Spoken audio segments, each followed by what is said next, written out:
Le Mali, immense pays situé en Afrique de l'Ouest, est considéré aujourd'hui avec une production de 51 tonnes par an comme le troisième pays producteur d'or après l'Afrique du Sud et le Ghana. L'orpaillage traditionnel y est en pleine expansion, parce qu'il est pourvoyeur de richesses et d'emplois pour les sociétés rurales comme pour les populations venues de la ville.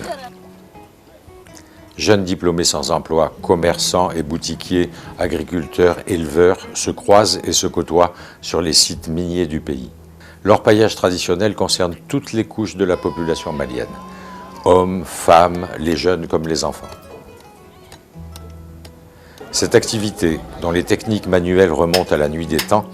contribue de manière significative à l'augmentation de la production nationale. Elle est loin d'être marginale par rapport au mode de production industrielle de l'or, dont elle partage d'ailleurs les mêmes espaces. L'orpaillage traditionnel, c'est l'exploitation artisanale de l'or. Parce qu'il y a deux sortes d'orpaillage, mécanique et traditionnel. Le traditionnel, c'est l'exploitation artisanale de l'or. Et ça se fait comment? Ça se fait à partir d'un puits. On vient sur un placeur, quand il y a de l'or dans un placeur, on soupçonne de l'or dans un placeur, on vient, c'est organisé par le village et on a un groupe qui est là pour la gestion du placeur. Le placeur, c'est la zone d'exploitation de l'or traditionnel, on l'appelle communément un placeur. Et dans le placeur, quand tu viens, c'est l'organisation, c'est qu'il y a un groupe qui a été nommé, un comité de gestion qu'on appelle les tombolements. Et quand tu viens, il y a toujours un propriétaire terrien.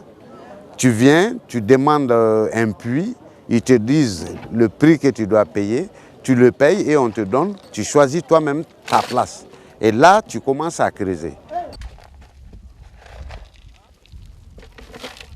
Dugu mana jɛ n'an wulila an b'an baarakɛɲɔgɔn dama an bɛ ɲɔgɔn ɲini ni kojugu yɛrɛ tɛ parce que bɛɛ b'a dɔn tuma dɔw la ni min ka bugu bɛ ɲɔgɔn kɛrɛfɛ i ni baarakɛɲɔgɔn ka bugu ɲɔgɔn kɛrɛfɛ n'a ye dumuni kɛ dɔrɔn a b'a ka baarakɛfiniw don dɔrɔn a b'a sin baarakɛyɔrɔ la n'a nana min bɛ jigin dama kɔnɔ o bɛ jigin dama kɔnɔ minnu bɛ juru ta olu bɛ juru ta parce que baara yɛrɛ repartilen don i bɛ se ka min kɛ waati min na i b'o de kɛ ni i bɛ jigin dama kɔnɔ i bɛ jigin dama kɔnɔ jurutalaw fana bɛ yen nɔ an bɛɛ ye groupe kelen. Maintenant n'a jiginna dɔw bɛ se ka tile kɛ dama kɔnɔ a t'olu tɔɔrɔ mais dɔw bɛ yen nɔ n'olu ye heure 4 heure 5 kɛ dama kɔnɔ u bɛ yɛlɛ n'u sɛgɛnna de u bɛ yɛlɛ diyagoya de don baara ɲɔgɔnya de don ni min sɛgɛnna u bɛ yɛlɛ dɔ b'o remplacer i y'a ye n'a y'a dun sera sanu ma ka sanu na yɛlɛ sanu bɛ bɔ kaba de la yan ni yɔrɔ tɔw tɛ kelen ye yan sanu bɛ kaba de la n'a ye kaba la yɛlɛ a bɛ dɔgɔkun kɛ ka baara kɛ tile 6 ou bien tile 5 mais n'a ye a ɲɛna sanu dɔ sɔrɔ kaba dɔ sɔrɔ a b'o fara ɲɔgɔn kan jumadonya ninnu baara tɛ yen maintenant a bɛ wotoro de ɲini ka o y'a sɔrɔ a ye kaba ninnu kɛ bɔrɔ kɔnɔ a bɛ wotoro de ɲini ka kaba ninnu na don wotoro kɔnɔ ka jida dɔ makɛ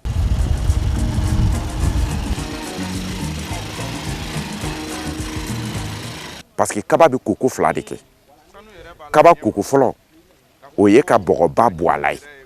ni bɔgɔba bɔra la ni sanu yɛrɛ b'a la a bɛ buruburu dɔ ye o la a bɛ dunni daminɛ o ma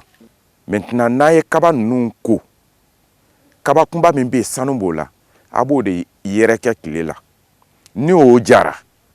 a bɛ sɔrɔ k'o cɛ tuguni k'o kɛ bɔrɔ kɔnɔ ka taa n'o ye machine na n'a ka bon kosɛbɛ a b'a ci marteau ta k'a ci k'a misɛnya maintenant ka taa n'a ye machine na n'a taara n'a ye machine na machine b'a si k'a nugu n'a sira k'a nugu a bɛ tila k'a don bɔrɔ kɔnɔ tuguni ka segin n'a ye jida de la sanu yɛrɛ tɛ se ka baara ni ji tɛ fiyewu ji tɛ yɔrɔ min na sanu yɛrɛ bɔ ka go yɔrɔ la ji tɛ yɔrɔ min na o ka gɛlɛn kosɛbɛ maintenant a silen o tɛ ko filenna bilen dɛ o koli nɔgɔman d'a ye jirinin di a bɛ jirinin étaler ka tapi fɛnsɛ a kɔnɔ maintenant ka nɛgɛ ɲanzan dɔ bɛ yen nɔ k'o ta k'o sigi a kun kan a bɛ furimugu siyelen de ta k'o k'o kɔnɔ ka to ka ji k'a la dɔɔni k'a lamaga ni tapi fara a b'a lajɔ ka tapi ta k'o gongon fɛn belebeleba dɔ kɔnɔ n'a kɛra baignoire ye o a kɛra manabalaba dɔ ye o a b'a gosi o kɔnɔ ka tila k'a da tuguni jirinin kɔnɔ fo a ye min si ye o ka ban n'a banna tuma min na a bɛ sɔrɔ k'a bɛɛ kɛ ɲɔgɔn kan k'a ɲɛtɛ mabɔ a bɛ taa se dɔɔnin ma a bɛ sɔrɔ ka mercure k'a la mercure o de ye fɛn jɛman dɔ ye o bɛɛ de donna damabaara la kosa in na sinon o tun t'a la 88 waati ninnu o tun t'a la ɲɛ ti dɔ sanu dɔ ye mais n'i ye mercure k'a la dɔrɔn mercure bɛ trace bila fɛn jɛman dɔ bila fɛn na dɔrɔn i b'a dɔn k'a fɔ ko nin ye sanu de ye maintenant mercure de bɛ a ka récupération nɔgɔya an ma maintenant n'a y'a mercure k'a la i b'a ta parce que mercure sanu ninnu ti caya ka tɛmɛ bolofa kan i b'a ni a mercure ma da i tigɛ kɔnɔ i b'a peresi n'i y'a dɛrɛ tun sanu tɛ mercure min na o bɛ boli ka bɔ i bolo wo kɔnɔ maintenant sanu bɛ min na o ni mercure dɔɔnin mɔnen bɛ to ɲɔgɔn ma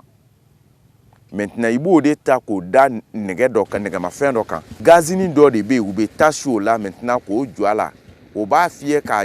ja ka mercure jeni ka bɔ a la k'a to sanu gɛrɛgɛrɛ ma. Ne ye Sinɛ Sidiberi ne bɛ Bugudale Yanfoyila fɛ bon ne bɛ sɛni sa yan 3700 ne y'a sa 3700 bon sanu sugu min bɛ an fɛ yan ni 21,50 de don 21,50 de don yan sani ne bɛ taa n'a ye duguba kɔnɔ ka taa feere ne y'a feere ne bɛ kɔsegin tugun n bɛ n'a wari kelen ye mais bon duguba kɔnɔ mɔgɔ tɛ bɛn sanni na o tɛ sɔn ka mugu san ne ma ne bɛ taa de ka taa a yelen k'a nɔgɔ b'a la k'a kɛ komi lɛnkɔ. Ces zones d'exploitation aurifère étant source de revenus pour les populations locales, il est nécessaire de se demander quel rapport existe entre les mairies et les différents sites. Dugu yɛrɛ niveau la yen commission dɔ de sigilen Damanko nin kama olu fɛ yen depuis dama daminɛna mɔgɔw nana k'a fɔ il faut que mairie ka na pour que ka fɛn dɔ bila sen kan parce que ni dama bɛ yɔrɔ la ko caman b'a a fɛnw na donc an ka fɛn dɔ bila sen kan yanni jama ka caya an taara dugutigi fɛ dugutigi ko u ye tɔnbɔlɔmaw bila ka ban c'est pas la peine an ka fɔ k'an ni dugutigilakaw bɛ dɔ fɔ ɲɔgɔn ye an ni tɔnbɔlɔmaw de bɛ se ka dɔ fɔ ɲɔgɔn ye ni mairie bɛ min fɔ ou bien n'a bɛ min kɛ n'olu de bɛ se ka jɛ fɛn dɔ fɔ ɲɔgɔn ye. Mairie bɛ fɛn fɛn sɔrɔ a b'a sɔrɔ yan diɲɛ kama ka da tɔnbɔlɔmaw kan k'a fɔ ko mairie bɛna forcer sigi an kan la o tɛ yan bon dan de bɛ an n'u ni ɲɔgɔn cɛ mais an fana tɛ se k'an sigi yan n'an ma dɔ la don faso kun o tɛ se ka kɛ f'an k'an dɛn ɲɔgɔn na de mais n'a kɛra fanga ye ko taxi ko don mairie bɛ se k'i jɔ sirakun na ka 100 an ma tɛ 200 minɛ bɛɛ la mais u tɛ kɛ dɛ anw de b'o minɛ yan k'o ko bɛɛ labɛn ka n'a da k'a fɔ bon mairie nin de b'an bolo aw ta ye nin ye anw ta ye nin ye. Damanda wariko ni nisɔngɔ ko tɛ kelen ye impôt ko tɛ ɲɔgɔn ɲɛ sira la o bɛ impôt sara o ni parce que n'a dama min nalen an tɛ taa parce que kamanikɛla ka bɛ nin de sara anw ye an bɛ taa de damansenaw bɛ nin sara an ye donc ce n'est rien à voir avec les impôts u b'u ka nisɔngɔw sara u danna parce que nisɔngɔ ye fɛn ye min bɛ senna kɔrɔlen o bɛ taga siraw c'est-à-dire nin ye ressource wɛrɛ faralen de ye anw kun anw ka hakilina na nin ye sɔrɔda wɛrɛ sɔrɔlen commune kɔnɔ min ka fara u ka taxe mun tun bɛ sara u fɛ kɔrɔlen ka fara impôt mun tun bɛ sara u fɛ kɔrɔlen ka fara o kan voilà.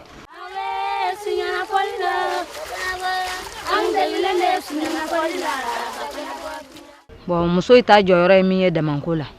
u bɛ juru don fɛn kɔnɔ dinga kɔnɔ k'a sama k'a labɔ k'a to mɔgɔ wɛrɛ fana b'a minɛ k'a to musow de bɛ ji ɲini ka taa kɛ dinga la ka filen ta k'a ko ka sanu ninnu bɔ k'a di cɛw ma. Mais si l'exploitation des mines aurifères a des répercussions certaines sur les économies locales, elle n'est pas sans conséquences néfastes sur l'environnement physique, social et culturel de la localité. L'activité génère de graves préjudices à l'environnement comme à la santé des populations locales. Déboisement, dégradation des sols, pollution des eaux par le mercure, la liste est impressionnante. Bon, gɛlɛyaba de bɛ Damanko in kɔnɔ parce que ni dama bɛ yɔrɔ min na a bɛ na ni gɛlɛya ye jamana kɔnɔ sɛnɛ tɛ kɛ tugun balo tɛ labɔli kɛ bon o kɔni o ye gɛlɛya dɔ ye bon dugukolo fana min bɛ tiɲɛ a tɛ nafaba ɲa commune kɔnɔ tuguni mais hadamadenw bɛɛ lajɛlen tagalen bɛ yen n'i ye jateminɛ kɛ dugu kelen mɔgɔ tɛ yen i bɛ taa sɔrɔ an ka commune dugu 9 ka taa bila an kɛrɛfɛ commune na o mɔgɔ bɛɛ de bɛ ka dugukolo tiɲɛ. C'est pourquoi le problème du développement du secteur minier artisanal doit être abordé de façon beaucoup plus globale, en prenant en compte l'ensemble des spécificités liées au système d'exploitation de l'or et en particulier les aspects sanitaires, culturels et environnementaux. Alors dans un monde comme ça, hétéroclite, quand tu vois, il n'y a pas d'eau potable, il n'y a pas de WC, il n'y a pas de toilettes conçues pour l'effet. Les gens, s'ils font les défections un peu partout, on urine un peu partout, c'est vraiment l'insalubrité totale. Des femmes aussi qui nous viennent du Nigeria, du Ghana, un peu partout, qui sont là, qui viennent pour la prostitution. Et ça, c'est les placeurs by night. Quand tu viendras la nuit et que tu vois les placeurs dans la nuit, mais c'est comme une grande ville.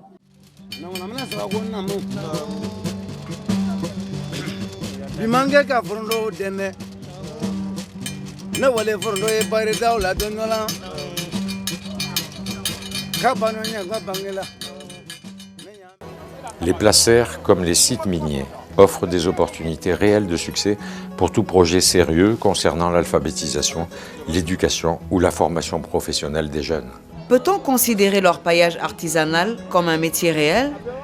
Et comment amener ces jeunes à apprendre un métier en vue de leur réinsertion? À savoir les jeunes qui vont sur les placers traditionnels d'orpaillage. Si vous visitez les placers, vous allez trouver énormément de jeunes. Des jeunes qui doivent normalement être dans les centres de formation et à l'école, qui se retrouvent sur ces sites-là en train de travailler. Donc nous avons pris conscience de ce phénomène et nous sommes en train de formuler notre contribution à la résolution ou à la prise en charge des questions de formation et de sensibilisation de ces jeunes. Il y a des jeunes qui sont là pendant des années et pendant l'hivernage, ils vont dans leurs champs, dans les villages, mais après ils reviennent. Et généralement, c'est des jeunes qui n'ont pas appris de métier. Bon, c'est un word là, non. On est de ma femme métier kala. Oh, mini yataro, ane mini yasro kadne. Zena, mo bok yataro ben na fasro femine bo de nyina. Anu soro bibina. Oh, ne bo baraka. Ane baraka men soro bina. Ne bo ntan dala na ne taw mini yake. Ne sira ntan dala mena baraka men de nyini. Ni ye nyere be mini yam ko bata me bo dibru kala kolla kolte ban fin o sa mo bonola. Mais ni mini yasro sita. Oh, ça dibru ni. Parce que c'est ça ne demande pas rente. Bon métier de kan ka nyini ka di muso ma kalambo la galadonbo la anya de mango dige ka siala de mami be boya anya barake ko barake sisa anya rugbe la bantala ambe na ko barakra dem zani mbambolo ay boy dige ay bañere deme. Bon depuis les yara kumbe Bamako le ka bara Bamako to yeso joy bon mais an jiguna fo ka damatime o do ya bla anana sano nyinin la mais kena bon don lo an ko do ko ne be se ka ali million kelen soro lon kelen bon do yara bi se ka ali min ka ken million kelen abi se ka soro lon kelen bon ni do fana yi do soro o bi se ka ta dubala ka ta miteke bon ni mité bibolo mais c'est yé kata si kabarake aka gele. Pourquoi nos gouvernements, nos dirigeants, ils ont peur de notre travail, ça donne beaucoup de conséquences. Il y a les enfants aujourd'hui qui n'arrivent pas à aller à l'école et il y a les jeunes qui n'arrivent pas à se faire les métiers sans ce travail et il y a beaucoup d'accidents surtout. Le trou peut tomber sur plus de 20 personnes à 30 personnes, mais malgré dans tout ça, on ne peut pas laisser. Parce que c'est de ça qu'on mange. Aujourd'hui, on se débrouille que ça. Mais on ne peut pas abandonner ça sans avoir quelque chose. Les mines, c'est un mirage. Et tout le monde accourt vers les mines. C'est un mirage.